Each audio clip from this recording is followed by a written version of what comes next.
Labrīt visiem! Pārmaiņas pēc raidījuma sākam no rīta, nevis kā ierasts vienmēr vakar pusē. Un šodien esam atbraukuši pie garākās Latvijas upes, Gaujas. Kā redzam, kad upe ir ļoti plata, neierasti vai ne. Un šodien mēs ķersim Gaujā ar mušu. Mēģināsim noķert kādu alatu, sapalu, iespējams vēl kādu citu zivi. Bet, tā pamatdoma šodien ir tāda, kad brauksim ar mašīnu, meklēsim piebraucamas vietas, apstīsimies, kur var piebraukt diezgan ērti ar mašīnu paķert zivis, jo pie pirmās vietas, kā redzam, te ūdens ir samērā zems. Un es domāju, ka noteikti zivīti kāda ir. Jānis jau paspēja no rīta šo to noķert, bet, kas saka, nekavēsim jūsu laiku un brauksim uz platāku upu un iespējams kaut ko lielāku noķersim. Tā kā skatāmies, šodien mēs ceļojam. Aiziet!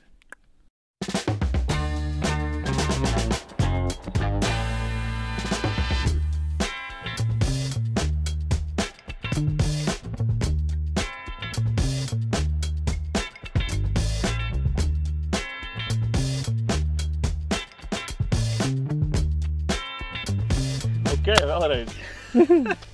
Tā. Jā, pirmā pietura vieta tātad mums ir Sinole. Braucām pāri Gaujai, gribējām apskatīties, kas tad īsti notiek. Un ko mēs pamanām pa kreisi. Pa kreisi mēs pamanām vienu no Latvijas upju nelaimēm.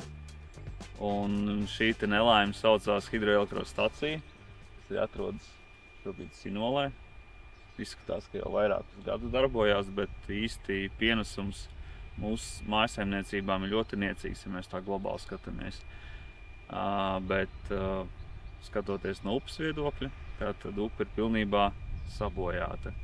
Un kā mēs arī pašā sākumā kraustājāmies ar automašīnu, apstītos Gaujas stāvokli, tad mēs varējām diezgan labi redzēt, ka upes līmenis ir nostaigājis plus mīnus pa 20 centimetriem un uz šādu te mazu, teiksim, straujteci, tas ir ļoti būtisks kaitējums pašām zivīm un vispār pašam ūdenim kā tādam. Tā kā, cerams, ka ar laiku šīs te lieliskās mazās hidroelektrostacijas tiks aizstātas vai nu ar vēja ģeneratoriem vai arī saules paneļiem. Tā kā ir laiks kustēties uz priekšu un nojaukt šīs te nelaimes uz mūsu mazajām lieliskajām upēm.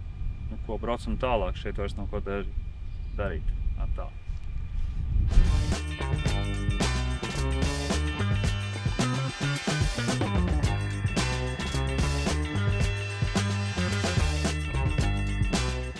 Tirziņa ar tiburs.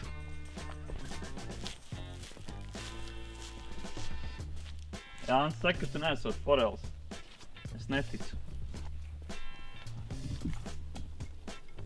Bet šeit mēs nekāpsim iekšā, jo ar mušu negribās šodien mocīties. Gribās brīvi pamakšķerēt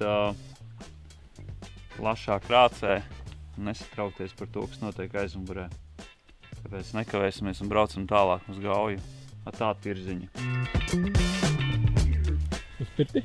Uz pirti. Iesim uz pirti. Noķersim zivis. Tikai jādabū ogles kaut kur. Un tad iesim uz pirti.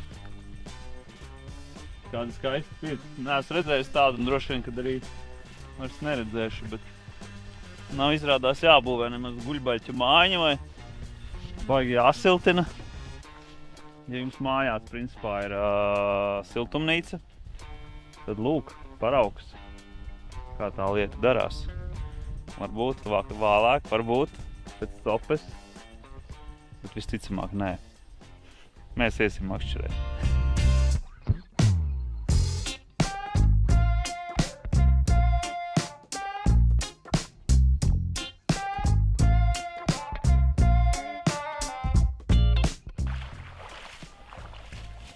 Ejam uz krācēm, slavenajām. Kas tās bija pa krācēm? Ķūķu nē. Ķūķu nē. Jāapskatās, kas pa krācēm, kur mēs esam vispār, jā.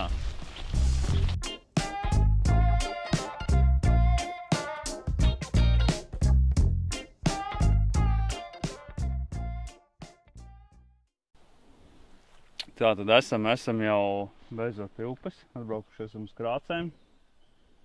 Gan jau pēc tam precizēsim, kas tās pa krācēm, bet netālu no Sinolas. Un šeit diezgan labi redzēt pie upes, ko dara Hess. Šeit diezgan labi var uzskatām redzēt, kad ūdens līmenis tiek regulāri mainīts, jo apakšējā daļa tā kā saaugums nav nekāds izveidojies un tā vietā tiek regulāri, principā šo te ūdens regulēšana tiek nokauta visa dzīvība, kas ir principā šajā līmenī. Tā mēs dzīvojam, bet vai tas ietekmē zivju populāciju? Noteikti. Cik lielā mērā to mēs tūlīt redzēsim, mēs iesim tagad uz tām krācēm. Pastīsimies ar Euronymfingu saucamo. Tāda sporta mušīm makšķerēšanas veids būs un pastīsimies, kas dzīvo krācēs netālu no Sinolas. Aiziet!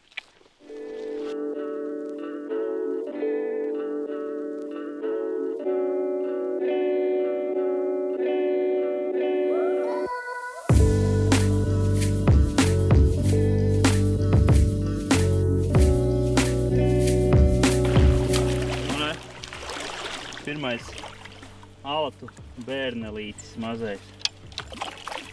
Tas nebija trokšņas labs.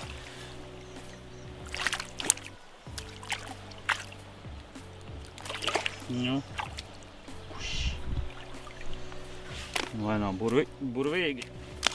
Ir burvīgi. Labi ir, lai nemokās. Tā kā pirmā alatiņa noķerta. Un tas nozīmē, ka zivis te ir. Un ja ir mazās alatas, tas nozīmē, ka populācija ir laba. Tā kā mēģināsim ķert vēl. Skatāmies un mēģinam ķert. Aiziet!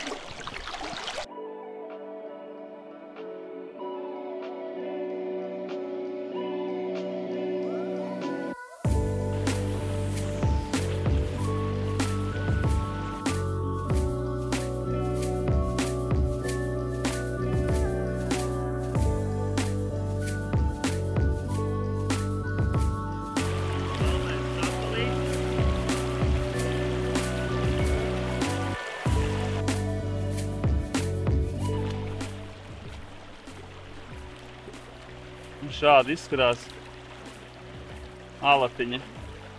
Tas nozīmē, ka nārsts bijis labs kaut kāds dažus gadus atpakaļ un viss notiek gaujā. Un tieši tāpēc man patīk sporta cope, jo principā zivis tu ķer, var teikt, kā mēs redzam, diezgan intensīvi un non-stopā. Un viss notiek dinamiski, un 3 stundu laikā tev pilnībā pietiek atpūsties. Tāpēc iesaku visiem pievērsties sporta copei, ne jau tikai mušīņu makšķerēšanā, bet arī spinningošanā, kur principā daudzas lietas iemāca saprast, kur īsti atrodas zivs konkrētā laika periodā, vai tā ir vasara, vai tas ir ūdens, vai tā ir pat ziema, vai pavasaris attiecīgi, jo zivs katru sezonu uztur citā vietā, un šobrīd redzam, ka vasarā viņas vairāk ir tādā pilnīgi seklā vietā, krācēs, kur vairāk skābeklis ir un tas ūdens vairāk tiek dzesēts. Tā kā pievērsoties sportam, tur jūs daudz ko iemācīsieties, jo viena piedalīšanās sacensībās ir provizoriski kādas 5 līdz 6 kvalitatīvas copas reizes. Tā kā vienā sporta copē jūs iemācīsieties krietni vairāk nekā vienā vienkārši makšķerēšanas reizē. Tā kā braucam copēt, aiziet!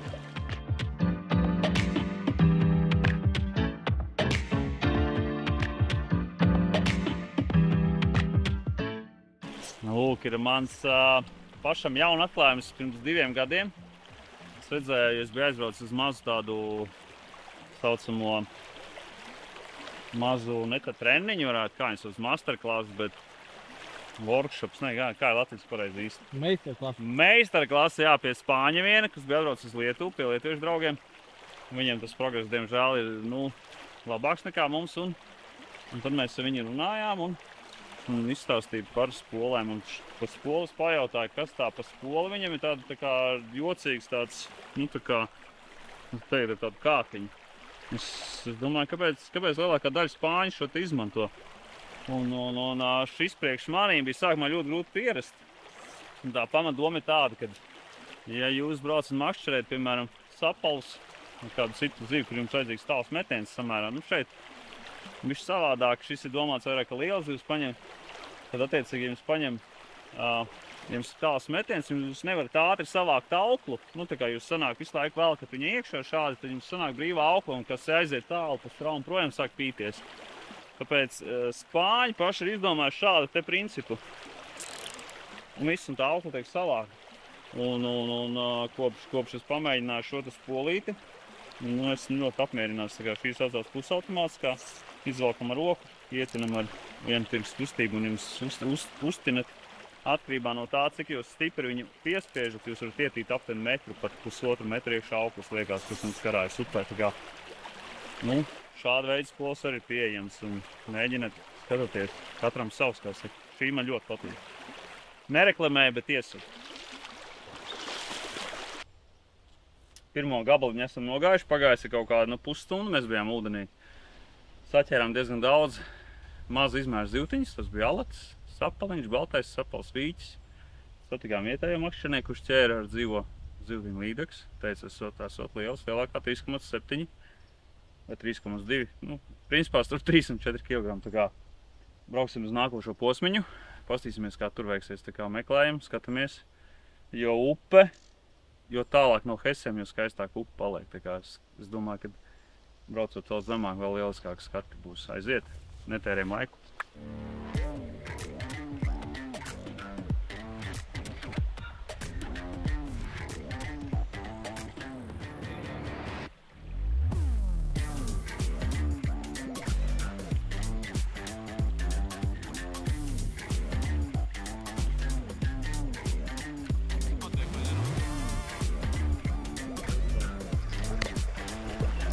Kaut ko noķēra. Un kas tas mums ir? Protams, tas ir asaris. Bet nu kāds asaris? Tas pašu, ka jūrnieks noteikti ienācis iekšā.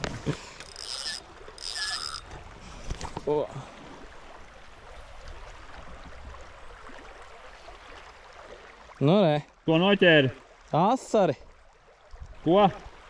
Uz mepsiņu. Meps, franču meps, jā, tas jau, nu kā saka, tas strādā. Nu un tā ir tā atšķirība, kad ar nimfu kādu tu mepsiņu neuzliksi. Tāpēc ir domāts spinnings, nevis nanojigs. Tāpēc ir domāts spinnings, jā.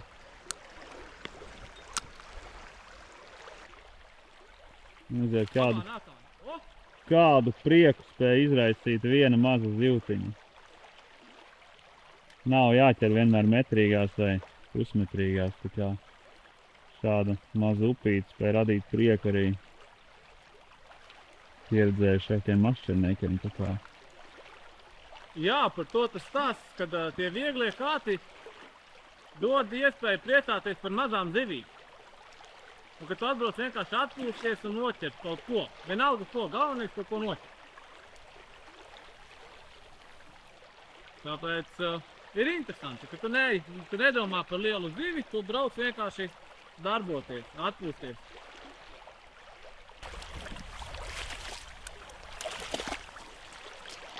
Tas arī viss. Fokus ir? Ir. Tas arī viss. Nu, lūk, nu, ķērās lielās meža vīķes. Meža vīķes, jā. Nomanīja zrotiņu, bija viena laba sope. Un viens ašuks. Alatis kaut kā nav, bet mēģināsim tālāk iet. Vēl ir spiniziņš, tāds ļoti viegls. Nu jā, tas stāsts par to, ka nevajag daudz, lai priecātos.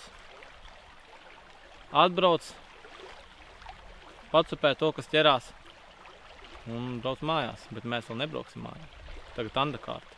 Olē!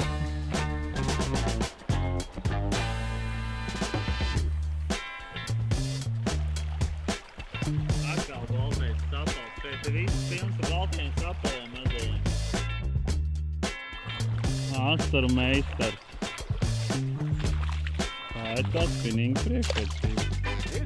Un ir. Un tas mums tur ir.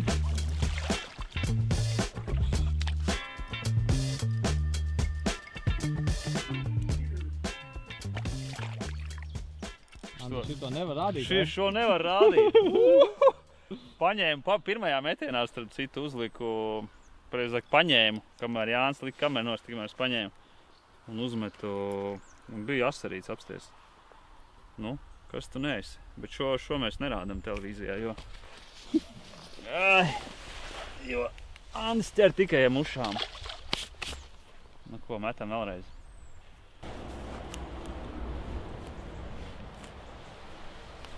Vai sasodīts vecums nenāk viens. Ja es ielec iekšā, principā, tad ir viss labi. Sasodīts! Mana kārta! Tava kārta! Aiziet! Kāti aizmugurē.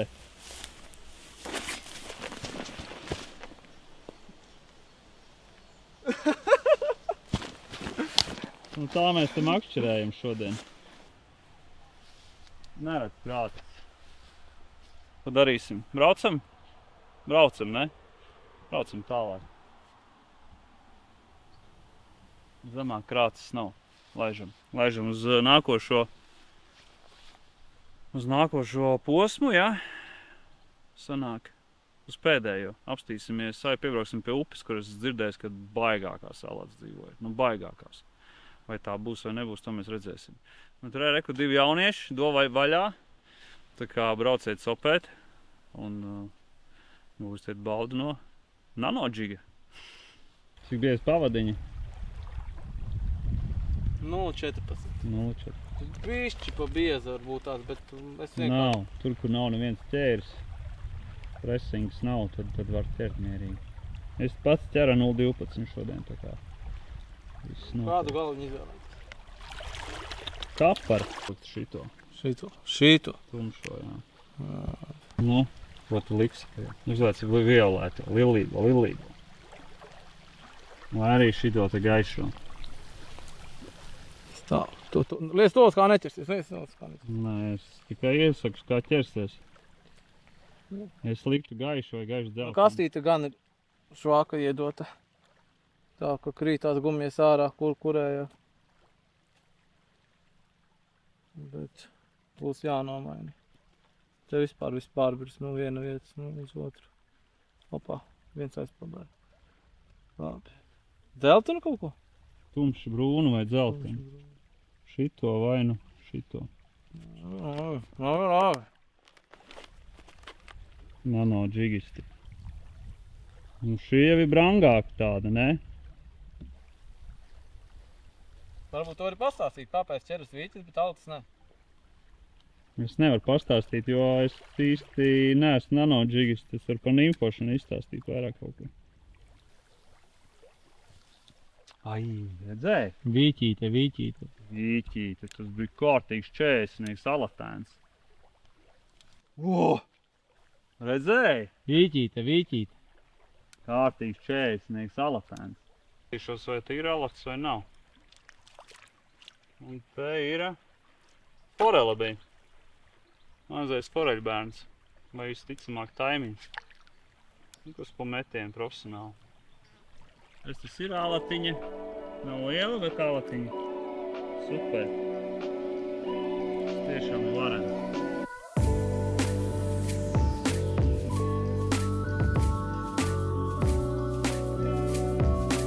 Vecais draugs sapalēns.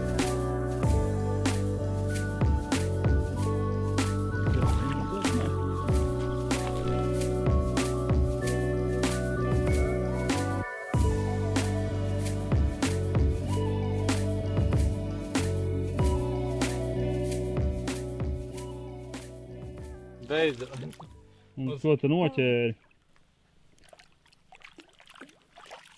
Kas ir tas tāds? Mons, labi. Ko tu noķēri, Jānis? Un tad beidzot alata man ir. Alata. Ej, ko tu tas pāties? Un uz nano kaut kāda? Uz roku darbu taisīta rotiņa tāda, pavisam viegla. Prasās garāku. Prasās iespēju, kad abs. Visi ļoti spēj. Mazā upītā, jā, kaut kādos krūmos, jā. Bet tagad gribās, nu tā pakaitināts mušotājs.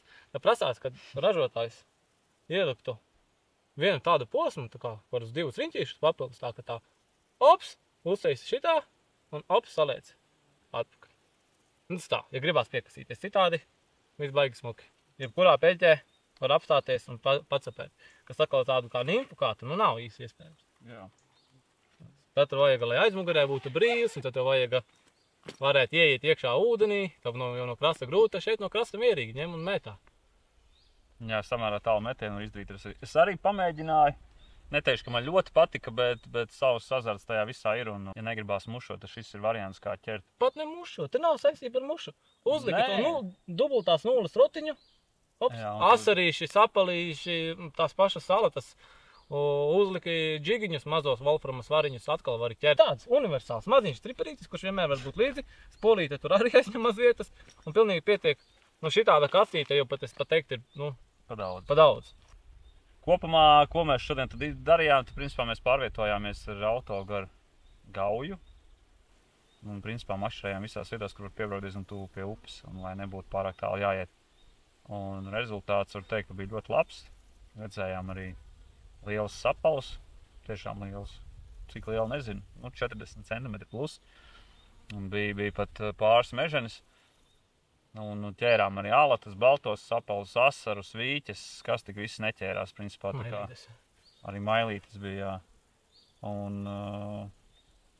principā pavisam vienkārši gribās kaut kur aizbraukt jaunās vietās makšķirēt, apskatāmies upi, braucam mašīnu, piebraucam klāt, protams, nelielam privātīpašumos, un braucam ķert zivis. Ļoti forši tomēr ir tā mazā sporta makšķirēšana, kas ļauj tev, principā, jebkurā upē tikt pie kaut kāda mazāka vai lielāka loma. Tā kā, ja nekoncentrējas tikai uz lielajām zivīm, tad, principā, zivis var noķert visur. Labvakar, labdien, labrīt. Kā zinām, pirms kaut kādu laiciņu mums bija neliels konkurss kopā ar Krišāni. Ķērām Daugavas raudiņas, breksīšus un vēl nesko. Un tad mums vajadzēja atbildēt uz vienu nelielu jautājumu, kurā gadā tika dibināts Lokāts Ope veikals, un atbilde bija pavisam vienkārši. Jāiet tātad mājaslapā, jāapskatās pie kontakta informācijas, ka tur patiesībā ir maz sāķis tie visā slēpjās, bet lai nu kā, atbildējuši ir tiešām varam daudz cilvēki, un tūlīt izlozēsim veiksmīgo, kas nes 10 kg Lokāts Ope sporta barības. Aiziet! Ville palīdzēsi? Ville nepalīdzēs. Aizgriežos. Kas mums te ir? Tā tad uzvarētājs mums ir Mārtiņš 69. Mēs ar tevi, Mārtiņ, 69 sazināsimies. Šī atbilde nāk no YouTube kanāla. Un ļoti daudz tiešām bija pareizās atbildes. Tā kā turpinām skatīties raidījumu, jo noteikti būs vēl kādi, kā saka, pārsteigumi, kuros jūs varēsiet piedalīties un mēģināt šo to vinnēt. Tiekamies pie ekrāniem. Čau, čau!